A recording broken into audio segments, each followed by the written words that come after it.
오늘 시장이 많이 빠졌어요. 많이 빠졌는데 그러면 평생 빠지기만 할까? 그건 아니죠. 지금은 대상승장입니다. 지금 코스피는 8,000포인트까지 간다고 이야기를 하고 있고 코스닥은 3,000포인트까지 간다고 이야기를 하고 있는 상황에서 이렇게 시장이 서킷이 걸릴 정도로 빠진다? 오히려 좋아. 저가 매수를 할 수 있는 기회들이라고 볼 수 있겠죠.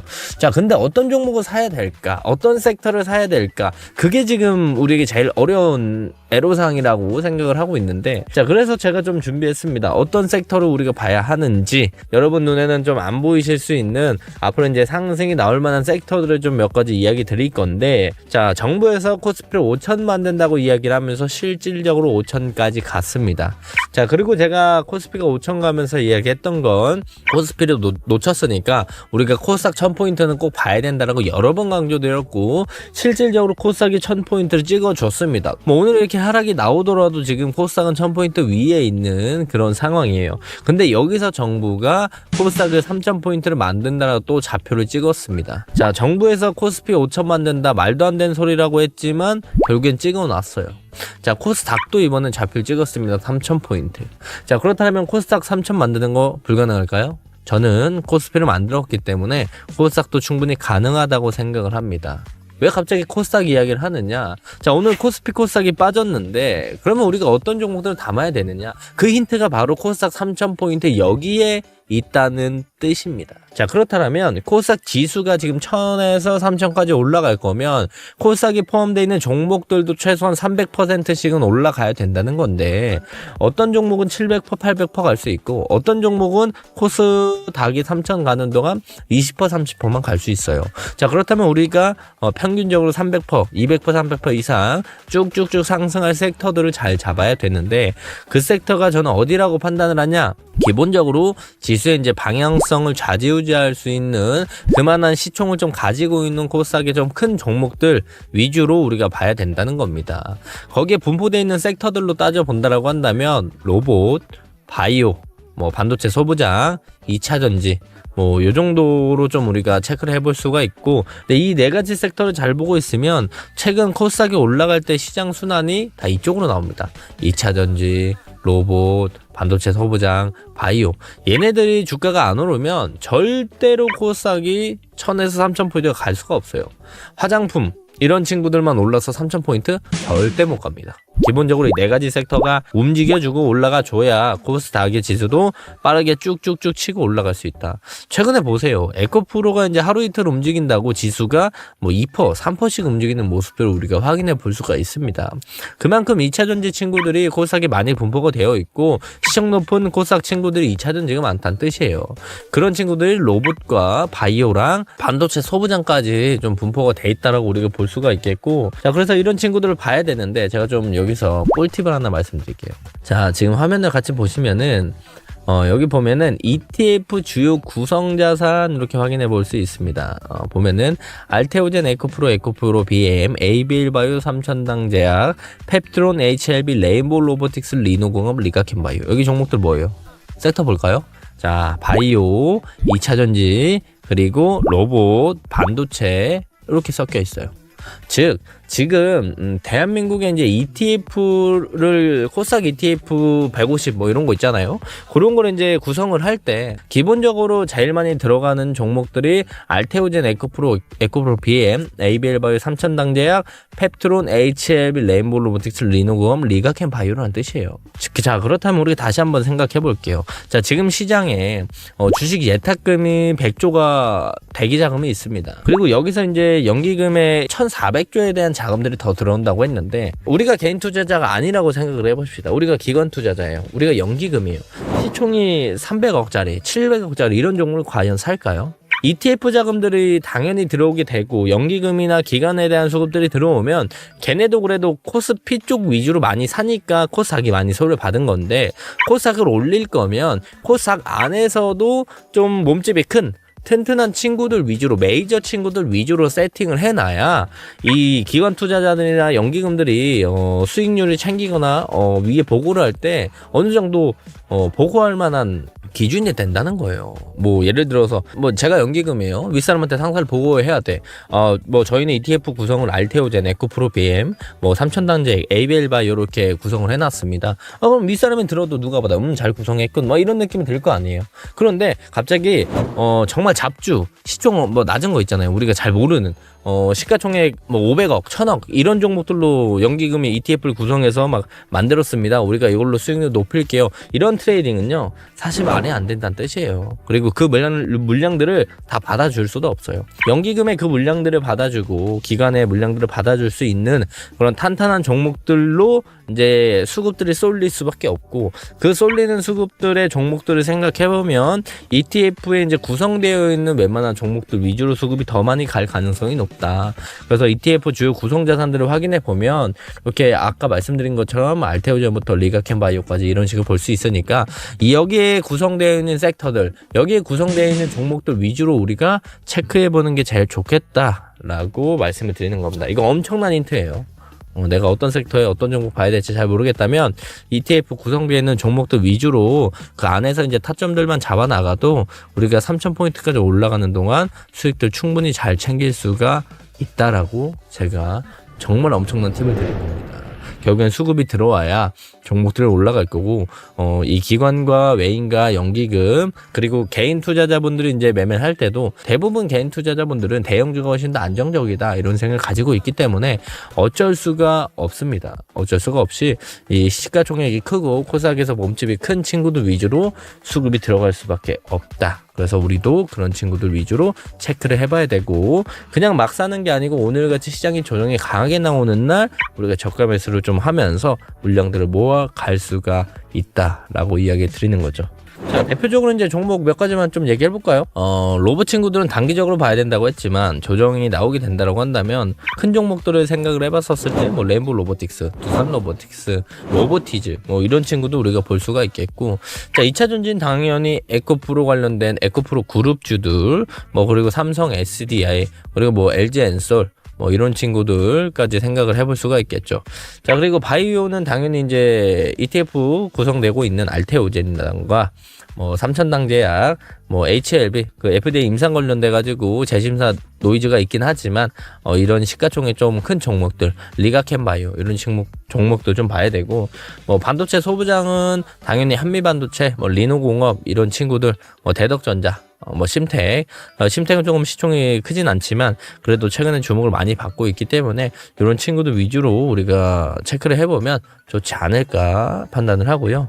자, 코스닥 3,000포인트 가기 전에 원래 한 번은 쉬어가야 돼요. 한 번은 쉬어갈 수밖에 없는 구간들인데 그게 오늘의 끝일지 조금 더 쉬어갈지는 지켜봐야 되겠지만, 쉬어간다고 한들 여기서 끝이 아니라는 점을 우리가 꼭 기억을 해야 되고, 여기서 이제 저가 매수세가 들어오는 섹터들은 방금 말씀드렸고, 여기서 어떤 종목을 사야 될지 모르겠다. 그럼 시장이 한 3%씩 빠질 때마다 ETF 주요 구성자산 종목들 위주로 줍줍해서 모아 담아가면 그거보다 좀 편하게 매매할 수 있는 방법은 없는 것 같아요.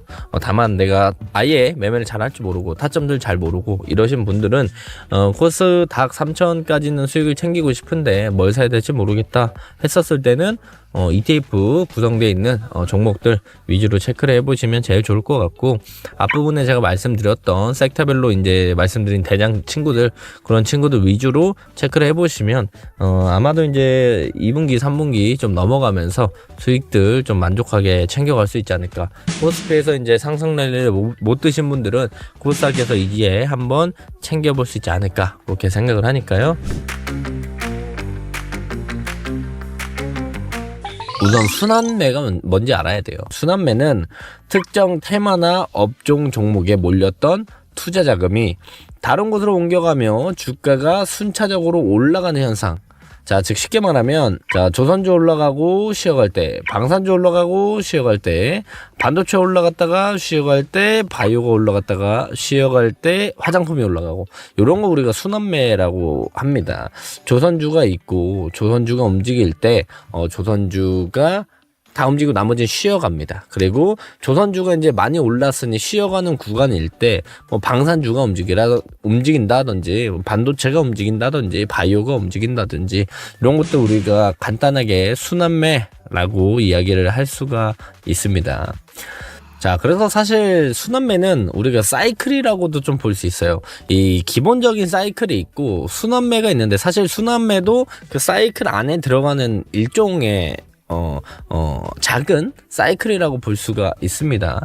우리가 이제 알고 있는 경제 공부를 시작하게 되면 제일 먼저 아는 건 경기 사이클이라는 걸 좀 배우게 될 거예요. 그러니까 경기가 이제 후퇴한다, 경기 침체다, 이런 경기 사이클처럼 순환매도 이런 사이클이 좀 있다라는 겁니다. 그래서 우리가 큰 틀에서는 경기 사이클이 있다. 근데 우리가 어디서?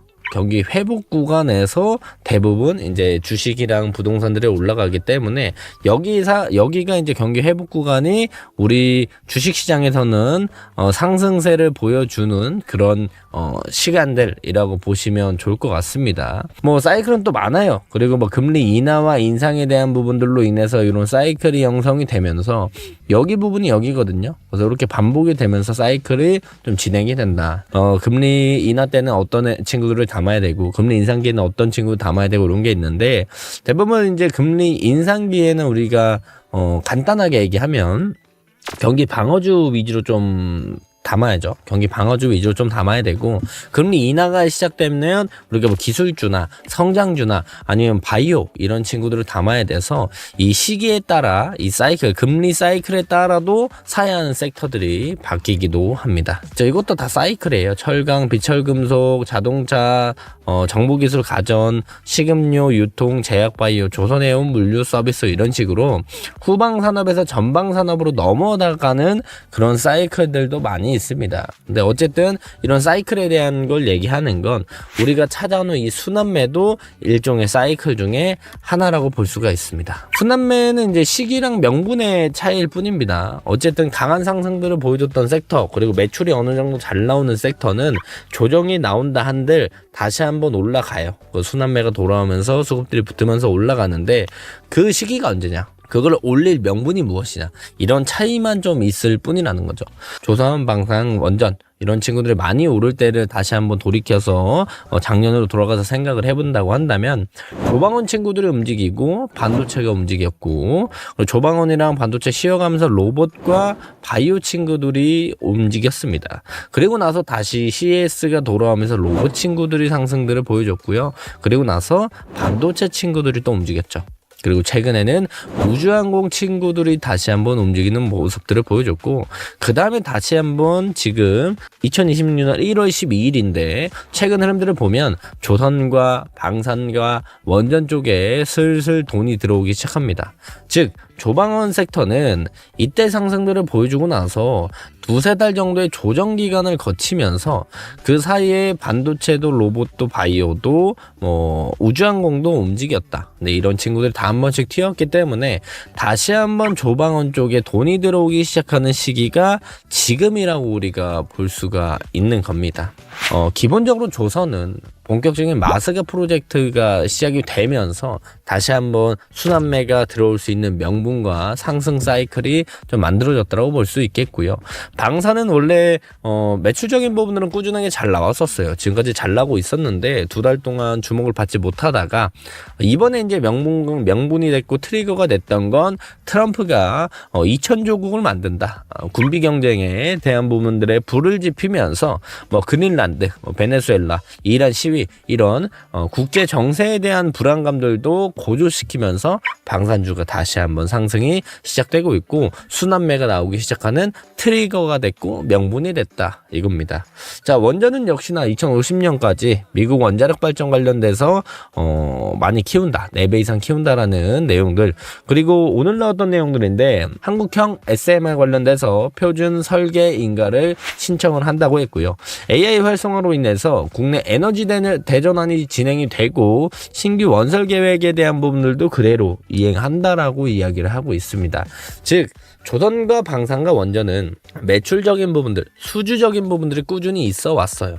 하지만 두 달, 세 달 동안 수급에 대한 주목도를 받지 못했던 건 상승의 모멘텀과 명분이 없었을 뿐이다. 그리고 순환매를 기다리고 있었을 뿐이다 라고 생각을 합니다. 자, 그래서 지금은 다시 한번 조방원이다, 자, 저는 이 순환매라는 걸 조금만 우리가 잘 알고 있고 돈의 흐름, 방향성을 조금만 더 빠르게 캐치하게 된다라고 한다면 정말 조금 더 편안하게 우리가 매매를 할 수 있다. 기본적으로 이제 돈의 흐름과 방향성을 우리가 미리 캐치해 나간다라는 거겠죠. 그래서 기본적으로 우리가 거시경제 흐름들도 어느 정도 알게 된다라고 한다면 순환매 사이클의 다음 섹터 어떤 섹터가 좀 움직일지 우리가 예상을 해볼 수가 있겠고 다시 한번 주가가 튀어 오를 만한 상승 모멘텀 이 트리거가 필요합니다. 그 트리거가 있었을 때 뭐가 있어야 되냐? 수급이 받쳐줘야 합니다. 그래서 이 거시경제와 상승 모멘텀과 수급들 이런 세 가지가 모이게 되는 타이밍이 오게 된다고 한다면 순환매가 나오면서 다시 한번 랠리가 이어지는 그런 주식시장이 좀 형성이 된다. 자, 이론들은 우리가 충분히 배웠습니다. 그렇기 때문에 우리가 차트를 한번 볼게요. 기본적으로 제가 조방원이라고 말씀드렸죠. 그러면 조선 먼저 보겠습니다. 자, 하나오션을 먼저 볼게요. 하나오션을 보게 된다고 한다면 어쨌든 하나오션이 주가가 쭉 많이 올랐습니다.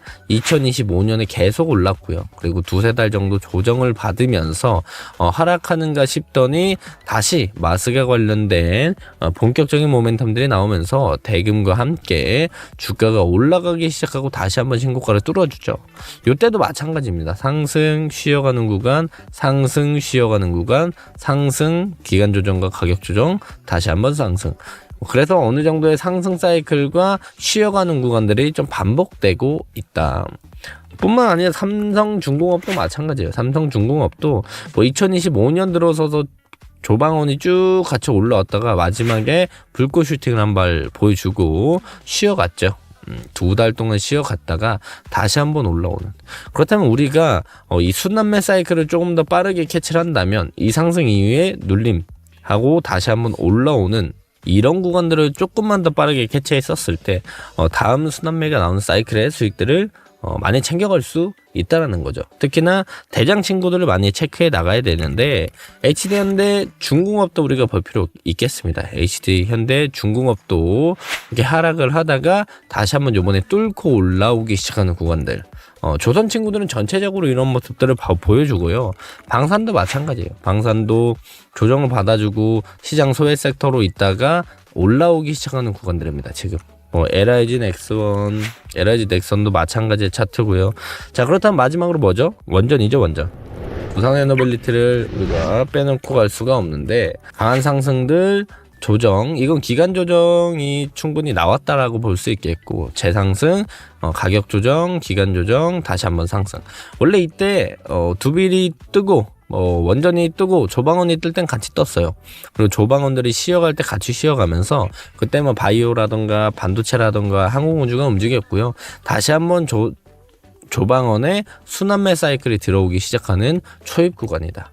자, 그래서 이 순환매에 대한 부분들을 조금 더 어떻게 빠르게 잡을 수 있느냐, 그런 것들에 대한 팁을 조금 말씀드리고 마무리한다면 예시 차트가 하나오션이 제일 좋을 것 같아요. 하나오션이 제일 차트가 깔끔해서 원래 이제 이때 상승까지만 해도 조선이 강하다는 건 우리가 알 수 있습니다. 그리고 조정이 나와요.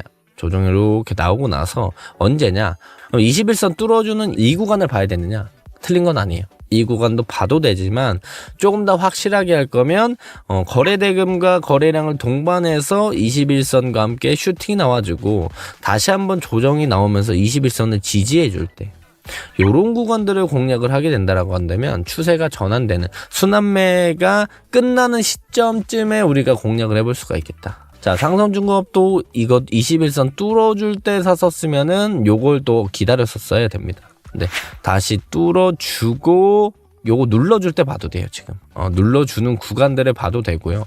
아니 뭐 이 뚫어준 다음날 봤었어도 됐고요. 그래서 대부분 하나의 상승들을 보여주고 있고 조정을 받은 다음에 21선을 뚫어주고 살짝 눌러주는 구간들, 그런 구간들을 공략을 해야 순환매가 끝나고 눌림이 끝나고 다시 한번 올라가는 구간, 초입 구간, 우리가 이 구간에서 잡을 수도 있잖아요. 그럼 이 두 달, 세 달이라는 기간 동안 계속 홀딩을 하고 있어야 되는데 다시 올라가기 직전의 자리들을 우리가 찾을 해줄 수 있는 게 이런 이평선과 거래 대금을 동반한 내용들을 같이 보면은 제일 좋다라고 말씀을 드릴 수가 있겠죠. 근데 모든 것들이 다 동일하진 않아요. 기본적으로 순환매가 나왔었을 때 크게 가는 친구들은 수주가 빵빵하거나 매출이 꾸준하게 나오거나 앞으로 이제 이 사이클, 이 모멘텀을 가지고 있는 섹터인가, 아니면 올해 내년에도 이 모멘텀들이 이어질 수 있는 섹터인가, 이런 것들을 구분을 잘 해야 합니다. 지금 조방원 다시 시작이라고 제가 말씀드렸죠. 종목들은 지금 머릿속에 딱 떠오르는 게 몇 개 있는데 섹터별로 말씀드리겠습니다. 조선은 당연히 하나오션, 삼성중공업, HD현대중공업이고요. 그리고 방산은 저는 현대로템, LIG 넥스원 이렇게 생각을 해보시면 좋을 것 같습니다.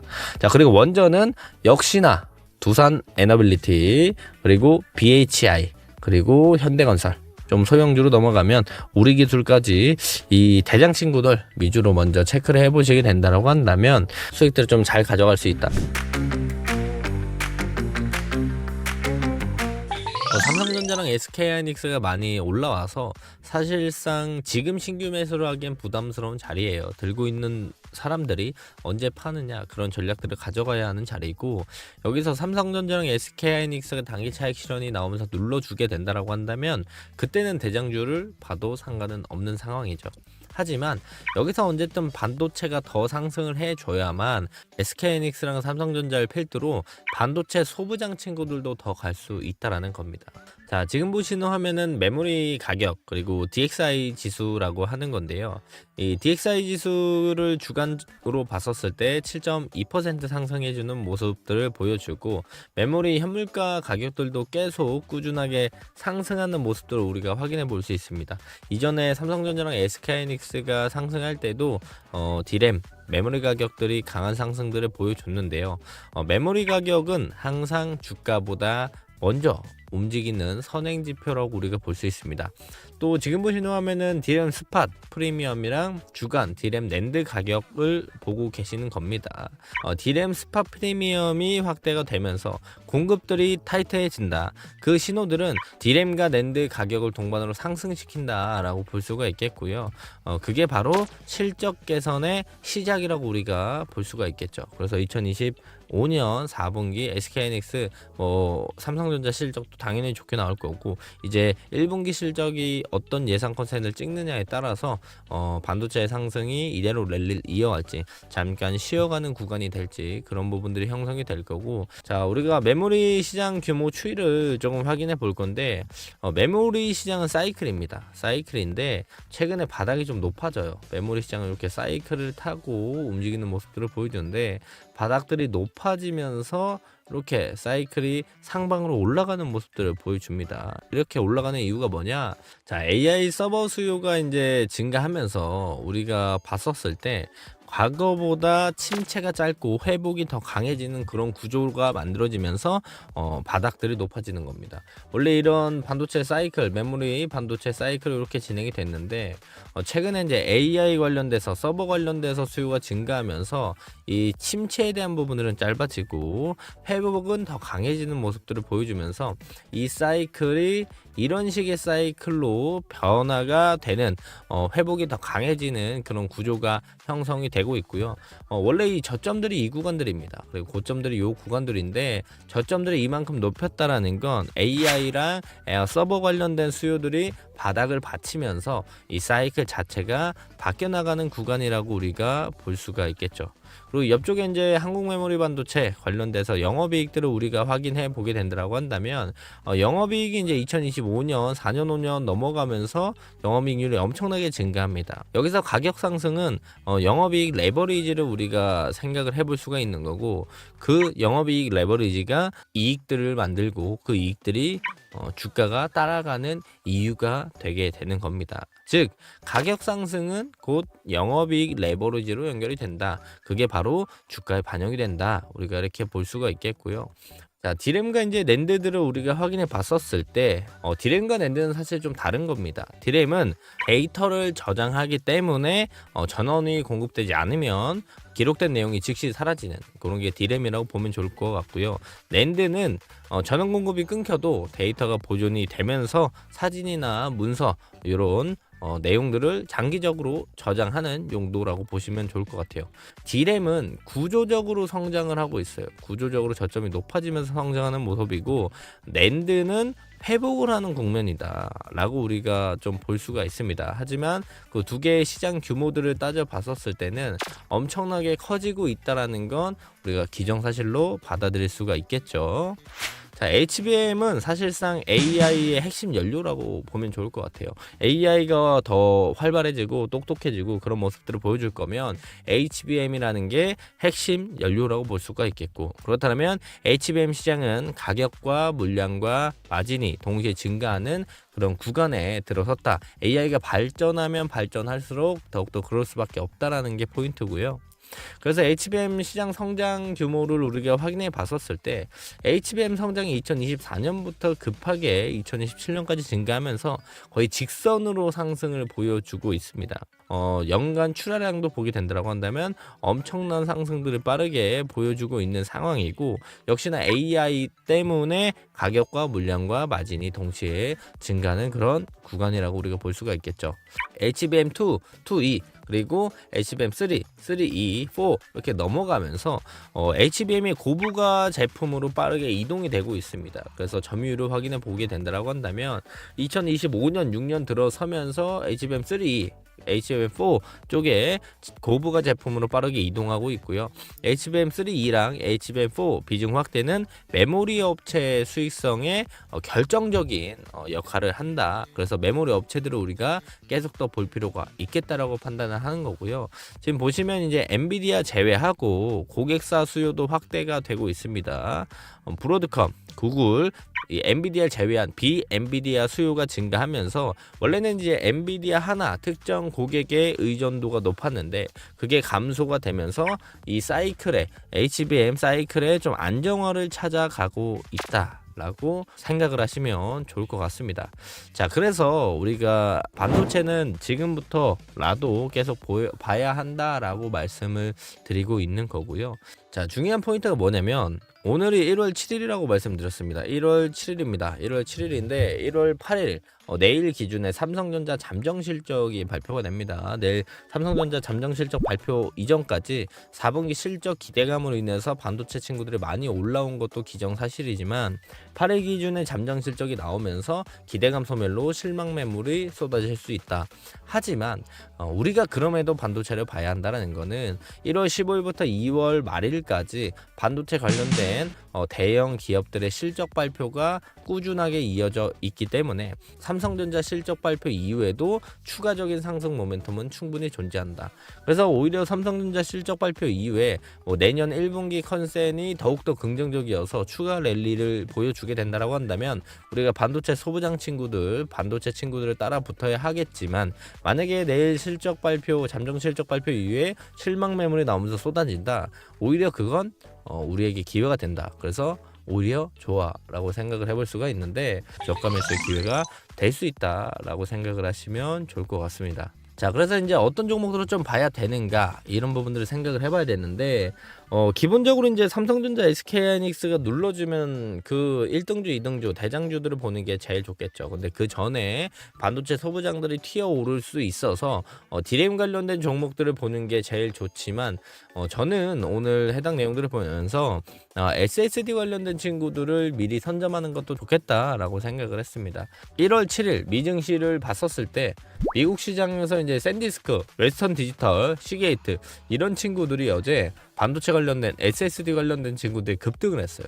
이 급등한 이유가 젠소낭 CEO가 이제 2016 CES에서 얘기를 했는데 기존 고대역폭 메모리 HBM으로는 GPU를 지원하는데 턱없이 부족하다. 그래서 메모리 쇼티지 현상이 일어났고 그래서 디램 가격이 상승한 건데 여기서 이제 점점 심해지면 지금 엔비디아도 삼성전자랑 SK하이닉스한테 메모리 달라고 구걸하는 상황에서 이거를 탈피할 수 있는 방법들이 뭐가 있었을까 했었을 때 젠슨왕 CEO가 얘기했던 건 HBM과 함께 SSD를 사용을 한다라는 내용들 가능성에 대해서 언급이 되고 있습니다. 그래서 현재 SSD 시장 절반을 차지하고 있는 것 또한 삼성전자랑 SK하이닉스라고 볼 수가 있겠고요. SSD를 엔비디아가 구매를 해주게 된다, 구매자로 등장하게 된다라고 한다면 SSD 시장도 엄청나게 신규 수요가 증가하면서 SSD 관련된 종목들도 강한 상승들을 보여줄 수 있을 거라고 판단을 합니다. 자, 그래서 SSD 관련 주요 기업들, 낸드 플래시, 패키징 관련된 기업들과 반도체 기판, PCB 담당하고 있는 기업들, 그리고 반도체 장비 테스트 업체들 또한 강한 상승의 모멘텀을 받을 수 있을 거라고 생각을 하는데요.